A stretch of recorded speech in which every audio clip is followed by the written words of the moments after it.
They looked like the perfect television couple, playful, warm, effortlessly in sync. Millions tuned in every week to watch Samantha twinkle her nose and Darren roll his eyes. But behind the charm and sparkle of Bewitched was a painful, unraveling story. A quiet fracture that would end in silence so deafening fans are still haunted by it decades later. What happened between Elizabeth Montgomery and Dick York was never explained on screen. But off-screen, it became one of the most heartbreaking divides in classic television history. When Bewitched premiered in 1964, it offered more than just laughs and lighthearted magic. At its core was a dynamic that felt real, a devoted couple navigating suburban life with a not-so-subtle supernatural twist.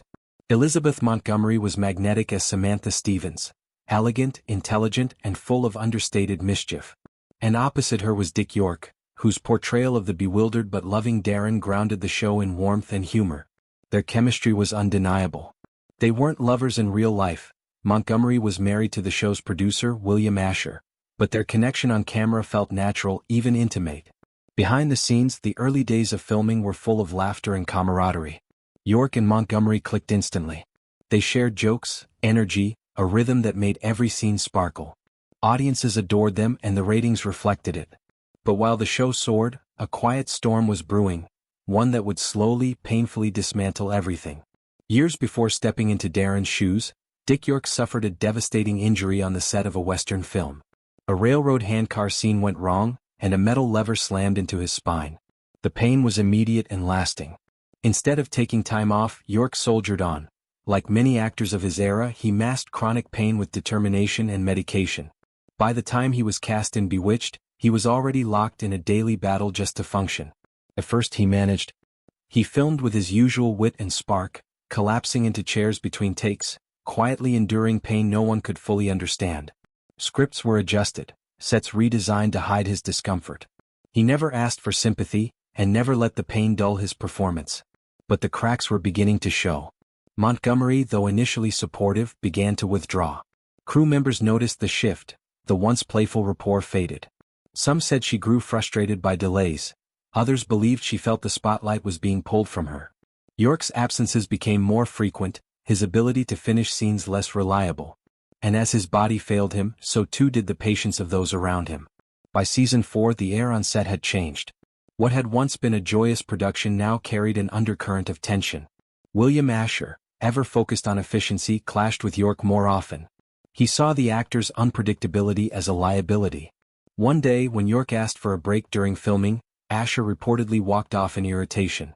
"And Elizabeth?" She said nothing. Then the unthinkable happened. During a routine shoot in 1969, York collapsed mid-scene.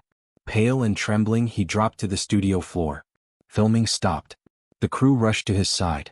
He was hospitalized, and he never came back. Official statements blamed health issues. But York later revealed he had begged producers for time to recover. Promised he'd return. The call never came. Days later, Dick Sargent was recast as Darren, without warning or explanation. There was no goodbye, no send-off. York had vanished from the show as if he'd never been there at all. And the silence didn't end there. Elizabeth Montgomery never reached out. Not a word. Not a letter. Nothing. 5 seasons of working side by side and she was gone from his life just as abruptly. To York, the silence was more painful than the injury. He'd given everything, pushed through agony, stayed kind through exhaustion. And when it became too much, he was erased. Years passed.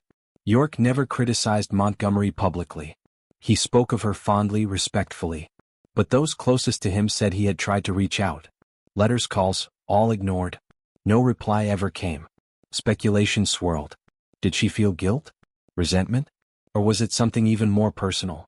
There were whispers that York had harbored deeper feelings for Montgomery, that perhaps his affection had crossed a line she couldn't return. Others believed she simply couldn't cope, not with the stress of her crumbling marriage to Asher, not with the burden of a failing co-star, and certainly not with unresolved emotions she preferred to leave buried. Whatever the reason, the silence remained, and it was permanent. York's career never recovered.